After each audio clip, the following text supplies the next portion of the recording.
In Thailand, it's very easy to find people who like to make merit, but who don't like to meditate. Here in the West, it's the other way around. It's easy to find people who want to do insight meditation, but don't want to bother with making merit. They see that it's a lowly practice. It has nothing to do with the intellectual activity that goes into developing insight. Of course, both attitudes are wrong.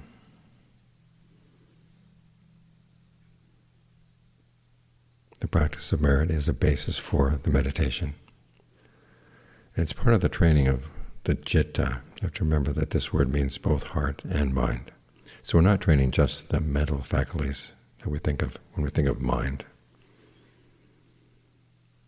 We're training the heart.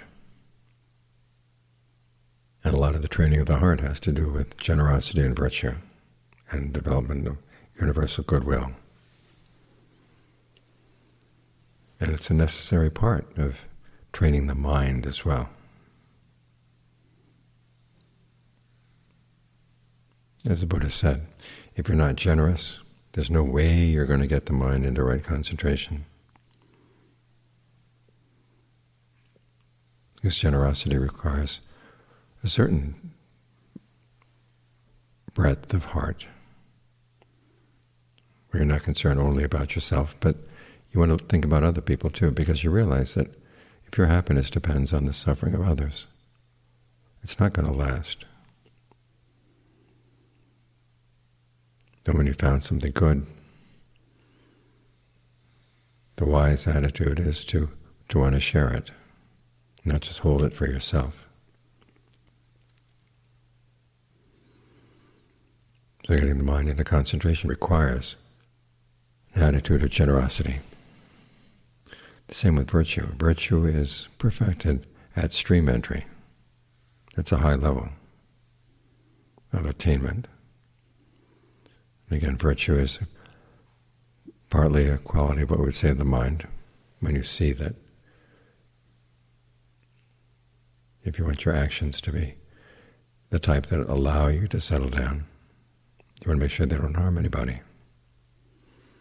But also just the happiness that comes from realizing you haven't caused any harm. Helps get the mind into concentration. When the mind is settled down, and you want to see the mind in action, it's best when you're trying to do something good, and you have been doing good things. The mind, when it's virtuous, the heart, when it's virtuous, is a lot easier to see than when it's been doing harmful things.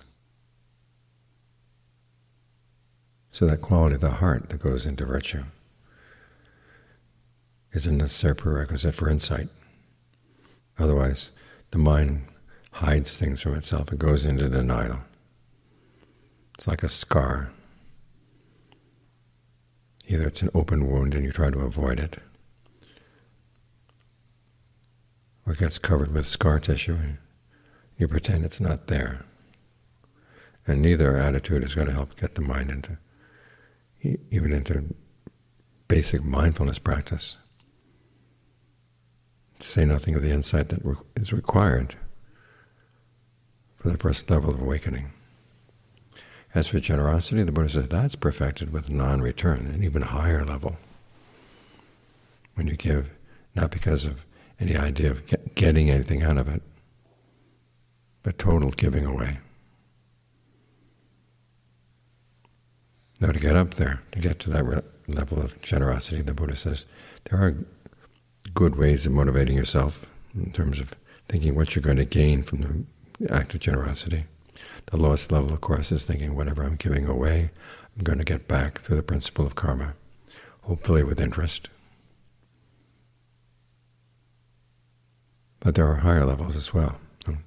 Giving with that attitude is better than not giving at all. But the higher levels, think about how just giving is good. And how you don't feel right if you have more than enough of something and other people are lacking. All of these are higher and higher motivations. But there's still an element of thinking I'm going to get something back. But when you finally reach non-return, there's no need to think of getting anything back, because your awakening is guaranteed.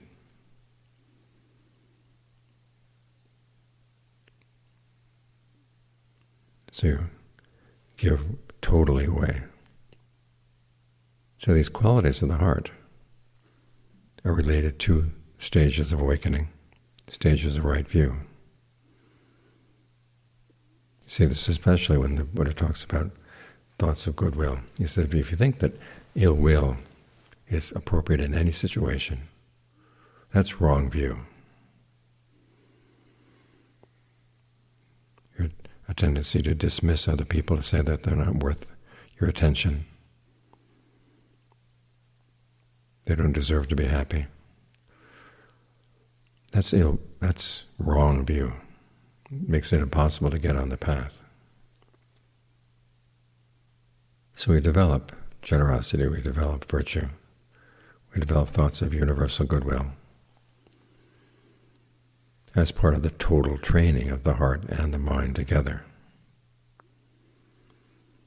We here in Theravada are also often accused of just looking out after number one. Well, there are skillful and unskillful ways of looking out after number one. The unskillful ones, of course, have to do with a certain narrowness in your attitude, where you don't care about other people. You don't want to go out of your way to help.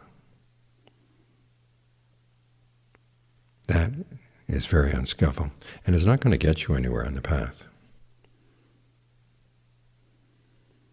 But if you realize that your happiness is increased by looking after the happiness of others in the appropriate way, that way of looking out for number one is actually skillful, and it's actually successful.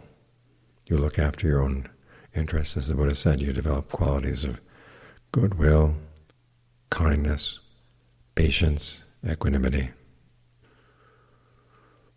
As the Buddha said, patience is the highest form of austerity. In other words, it's what burns away the mind's unskillful attitudes.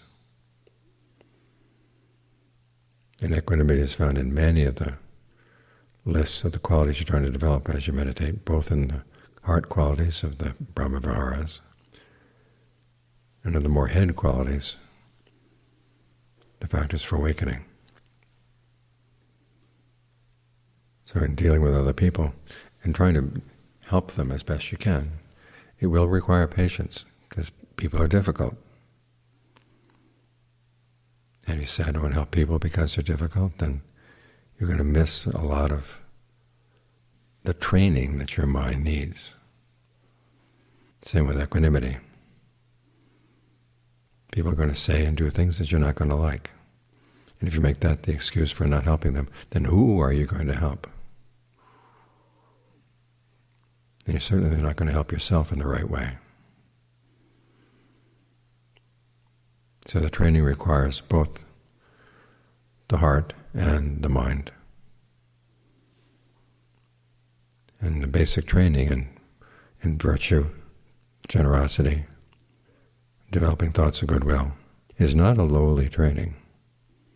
It's what keeps the training well-rounded. Otherwise it's lopsided.